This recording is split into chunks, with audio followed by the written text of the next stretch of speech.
Back in June, I was walking my dog Arnie when I came upon a yard sale. It was a bit out of place, as it was in one of the fancier neighbourhoods, and I've actually never seen a yard sale anywhere near there before. There were two men, both in their 40s, talking to customers and trying to keep up appearances.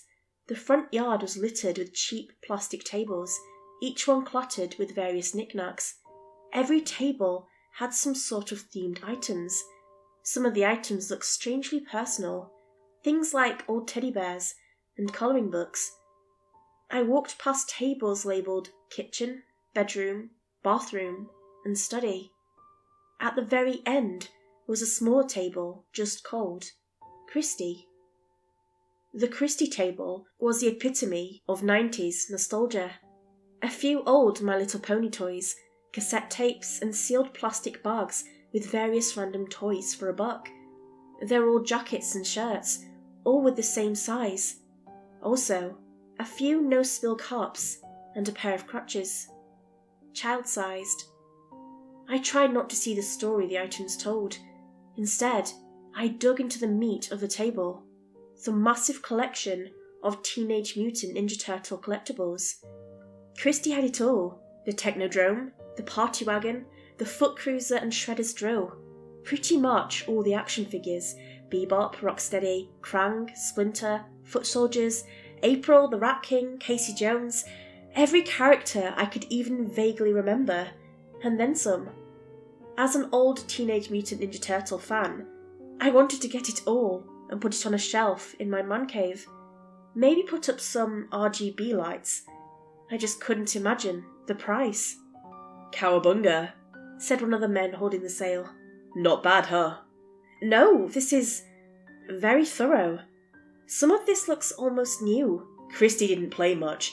She just liked the company," he sighed. "You interested? $100 for the lot." 100? Seriously? That was insane. $100 for the entire collection. Some of it as close to mint in box as you could get. Well, without the box. "She would have wanted a fan to have it," he smiled. "You got the right look about you. All proceeds go to charity." "In that case," I said, "I insist on 150. "You drive a hard bargain." We shook on it. I came around with my car and picked up the whole lot. The other man was openly weeping on the lawn, clutching the Donatello toy. Apparently, it had been a favourite. It looked like the only thing that had been played with. I insisted on him keeping it, but he forced himself to part with it. "Just put him up forward," he said. "He's important." I begrudgingly agreed. Leonardo was my favourite, but I wasn't going to argue. I bought 2 shelves, some RGB lights, and a timer. I wanted the entire collection to light up at night automatically. I'd seen a poster as well, and if I framed it all just right, it would look amazing. Arnie, my golden retriever, Dachshund mix, was beyond himself. My enthusiasm was contagious, and he picked up on it instantly. I could barely put the shelves up with him brushing up against my legs and asking to play. All in all, it took me about 2 hours to fill the shelves, and there was still a box of things left. Mostly kitchen stuff like faded plastic mugs and plates. But there, at the bottom of the box, was something I'd never seen before. The Teenage Mutant Ninja Turtle Ouija board. It was clearly not official merchandise. It was hand-painted, but whoever had made it had been meticulous. They'd traced the turtle's font over every letter and number and used the correct colour scheme. Instead of the no in the top right corner, it said, "No way." Instead of goodbye, it said, "Later, dude." And instead of yes, was the ever-present cowabunga. The thing was built to last. It was made of a solid slab of oak and had layers upon layers of finish. Next to it, at the very bottom, was a planchette that looked like one of Donatello's gadgets. There was even a sort of magnifying glass in the middle. All in all, it looked like it was made with great care. Still, it wasn't official merchandise. Yet there was something about it. It was the end of curio that just begged to be displayed, so I hung it up on the wall in place of a poster. Once those RGB lights kicked in, it looked fantastic. $150 was a steal. The following weekend, I had a few friends over for dinner. The new Teenage Mutant Ninja Turtles shelves was an instant talking point. The figures were all taken down and looked at, and even jokingly played with. Bruce rearranged them, putting Leonardo in the front, like I'd wanted to do all along. "He's the leader," Bruce argued. "Donatello just does machines." But once the talk about the show, and the endless reboots, subsided, one question remained on everyone's mind. What the hell was the deal with the Ouija board? It was passed around and examined. Admired even. Everyone agreed that it was very well made, sturdy, with some weight to it, unlike most of the plastic crap sold back then. It was Jamie that suggested we take it out for a test spin. She wanted to ask the turtles some questions. We were about 4 drinks and a hefty dinner in before we all decided it was a great idea. Arnie wasn't as convinced, quietly pacing back and forth with his tail between his legs. I thought he was just anxious because of all the strange people. But now that I look back on it, I think there was something more to it. There were 7 of us, huddled around a small coffee table. Jamie was the first to ask if there were any heroes in a half-shell there. Bruce was clearly pushing towards Cowabunga. There were a few other rounds with questions like, "Did the Shredder get you?" and "What do you think of the Michael Bay adaptation?" And everyone around the table just laughed it off. Kenneth tilted the table, but didn't even manage to move the planchette. He did manage to spill Jamie's drink, though. Once the laughter died down, it was Grace that asked the first actual question. It took us all by a bit of a surprise. "Why did you make this board?" she asked. We all put a finger on the planchette, some more interested than others. Jamie and Bruce had both mentally checked out, while Grace and Kenneth were all in. Morgan and Jody didn't seem too bothered, and I just didn't know what to make of it. I'd never used one of these before. Then, the planchette moved. Even Bruce seemed surprised. It jumped to A. Grace gasped and shook her head. Then it moved to "Later, dude." "Later, dude," smiled Jamie. "I don't get it." "It usually says goodbye there," said Grace. "So, a goodbye. Did you make this as a goodbye?" Jamie, who sat next to the Cowabunga, took a drink. The rest of us, all in awkward positions, saw the planchette move towards her. The answer was a clear yes. Well, a Cowabunga. "As a goodbye," I nodded, thinking back to the child-sized crutches and the no-spill cups. It made sense. Later that night, as I was cleaning up the party, Arnie started freaking out. He was hiding behind the couch, making all sorts of odd, complaining noises. I was putting away the dishes in the dishwasher when I heard something thud from the nearby hallway. I put away the last wine glass and checked it out. At first, I didn't notice it. It took me a few moments to realize Leonardo had fallen off the shelf. I just put him back up, not thinking twice about it. He was the leader after all. Of course, he should fall first. I couldn't get Arnie out from under the couch. We skipped his walk that night. The following morning, Leonardo was once again on the floor, face down. I was barely awake when I bent down to pick him up. There was a creaking noise, and I froze like a deer in headlights. Then, the shelves came crashing down. It was sudden and violent. The bottom shelf thumped down straight across my shin bones, and the top shelf almost shot out from the wall, leaving the screws behind. The Technodrome poked me in the eye, and the party wagon almost knocked one of my front teeth out. My heart was pounding, and Arnie was barking his heart out. This was completely out of nowhere. Arnie rushed in and licked my face, pacing back and forth. I just sat there, covered in bruises and plastic. In front of me, leaning against the wall, was the Donatello toy. I couldn't even recall seeing him fall. Had he been sitting there the entire time? I put the shelves back up again, reinforced with better screws. I fixed the lights, put the Ouija board back up, and triple tested it. They were solid enough for me to hang from, so this wouldn't happen again. Still, I couldn't shake the feeling that it hadn't been an accident. While my bruises came and went, I started getting paranoid. Every time I walked past the shelf, it felt like the toys were watching me. I could swear the wheels of the party wagon were turning by themselves, and I could hear plastic clicking. Maybe my head was playing tricks with me, but it seemed that things were moving, albeit just a little. An arm twisting, a leg turning, painted white eyes staring at me. Also, I could have sworn I put Donatello in the back, but he always seemed to end up in the front.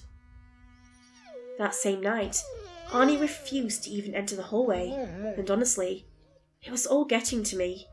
That shelf full of collectibles was starting to feel threatening rather than comforting. I considered packing it all up and putting it into storage, or just selling it, but that Ouija board just made me think twice about it. Eventually, I decided to take a second look at the Ouija board. I brought it and the planchette into the living room, put it down, and looked over it thoroughly. I noticed there were some scuffs in the paint in the corner. The wood underneath looked old. Like, really old. I had an idea. I put a piece of paper over the surface and started tracing with a pen. You know, when you gently brush from side to side to see if there are any patterns in the grooves underneath. And there were, just painted over. There was a second board underneath, but it had been painted over. The words were some sort of foreign symbols, and there were more letters. I didn't recognize them, or the order, but I think it was some sort of Cyrillic. There were also a few words placed in irregular spots that I didn't know what they meant. What do I do with you? I didn't even think about what I was saying. I have a bad habit of talking out loud. As if to respond, there was a strange chugging sound from the bathroom. I almost flipped the board as I got up and hurried in there. The toilet was backed up, and water had begun to swell up. Cursing to myself, I plunged my hand down the drain to find what clogged it, but there was nothing there. It had to be a piping issue. I considered fetching my tools, but as the foul-smelling basement water was spilling over, I decided I'd drain the pipes first. I opened the basement door and had to take a step back. The smell was so bad. Arnie was so worried, but he wouldn't force himself to follow me down the stairs. He twisted and turned, stepping back and forth, tiptoeing the way concerned dogs do. Maybe he was just reflecting what I was feeling, and I was feeling nothing but concern. "Stay there, Arnie," I called out. "I'm just checking the filter." I'd had issues with the pipes before, but that was usually because of freezing. This was June. Nothing freezes in mid-June. There was an inch of water all over the basement floor. I turned on the lights, and the shadows grew longer. The smell was overwhelming. I could hear Arnie step back and forth upstairs, worried. It was obvious where the issue from the pipes was coming from. There was a T-section where something foul was leaking out, similar to a thick, black mud. I got my wrench and tightened the pipe, but the seal was pretty much broken. Drop by drop, it just plopped into the water. There was a pile of that black mud right underneath the pipe, large enough that I'd need a shovel to pick it all up, and even then, it'd take a couple of scoops. I was putting all my weight behind the wrench to seal the pipe when Arnie started going ballistic upstairs. I hurried up the stairs and saw Arnie crawl back under the couch, staring down the hallway. I followed his eyes. The shelves were empty. On the living room floor was the Ouija board, with the planchette held over a casual Later, dude, I walked into the hallway to check it out for myself. The RGB lights were still a strong green. My bedroom door moved. Every single toy was spread out through the room. Their bodies were facing me, but their heads were turned away. The back of all those childhood heroes breaking their necks not to look at me. It was unsettling. I couldn't even begin to process how this was happening, and frankly, I was running out of explanations. I picked up my car keys, knocking over April O'Neil. I had every intention of just grabbing Arnie, starting my car, and getting out of there. There was a creaking sound as the basement door opened. The green RGB lights burst into white, then burned out. There was something foul-smelling in the hallway. I could hear something dripping onto the floor. It wasn't tall. A child at most, covered in black goo, and sickly thin. I couldn't even see the skin, but the waist was so thin I could put a single hand around it and have my fingertips touch. Mechanically, it lurched forward, through the hallway. It was heading towards me. I backed up against the wall, feeling for the window with my right hand. I couldn't find the lock, fumbling in the dark. I couldn't keep my eyes off the blob. It moved with stiff arms and legs, not bending a joint. As it bent down to pick something up, a part of the black goo slouched off to show a flawless porcelain white skin, a pair of black eyes, and an unmoving face. A neutral smile, as if painted on. It picked up the Donatello doll. There was an eerie moaning sound coming from it, like someone trying to breathe through a closed mouth. Then, the perfect face crackled. It broke, giving way to an unhinged plastic-like jaw with nothing but a black void underneath. The jaw hung loose, moving, trying to form a sentence, to say something. This was an either-or moment. This thing could kill me. I just felt it. It would kill me, and no one but Arnie would know the truth. It could burst forward, and my heart would just stop. It was already beating out of my chest, and my head wasn't getting enough oxygen to think. I was paralyzed. The unhinged jaw bobbled up and down, but no words came. Was it trying to laugh? A dripping little hand reached for me. I was up against the wall. How? Then, a bark. A loud, violent, angry bark. The kind of bark you don't expect from a dashing mix. I felt the cold radiating off the gooey fingertips. There was a sudden burst of light. I was blinded. The bedroom lights were back on. No goo. No reaching hands, no trace of what had happened here even showed, except for a few dark blue footprints that were quickly fading away. All the action figures were spread out across the room, all facing different directions. I just sank to the ground, sobbing, as Arnie ran up to comfort me. That brave little friend of mine. It had taken every inch of courage in him, but it might have just saved my life. The Donatello toy was gone. Was she just here to get her favourite toy back? Since that night, nothing else has happened. The backed-up toilet pretty much fixed itself. The RGB lights work again, and all the figurines stay as I put them. I thought about just throwing them all away, but despite all this, there's a part of me that loves them. Leonardo even gets to stay up front, now that Donatello is gone. I've read up on the family I bought these from. They were sort of easy to find. I know the guy who does their plumbing, and he hears a lot of stuff. Apparently, their younger sister Christine, or Christy, had died back in the 90s to a rare blood disease. She'd been cremated. No one had the heart to clear out her room for almost 30 years. Her older brothers had been selling her things after the house had flooded a few weeks prior, back in May. Her ashes had fallen off her shelf and mixed with the rainwater, making this weird ash-like black goo. The goo got stuck in the pipes. Actually, most of her old things were covered in this stuff. They just washed it off and sold it as is, on the yard sale. trying desperately to get that house and everything in it sold as soon as possible. Maybe they figured it was time to move on, no matter the cost. I don't know what to make of it. I think something happened to those two. I think there was a reason they were so upset, and why they wanted to get rid of it all so cheap.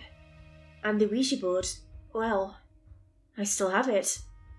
I think it was some attempt to give Christy a proper goodbye, or a way to find her way back to the family from the other side. Now it doesn't do anything but respond with, "Later, dude," no matter what you ask. But I have this creeping sensation that it doesn't just mean goodbye. I think it really means later. I think this thing never really says goodbye. It sticks with you. I think it will, literally, see me later. Dude.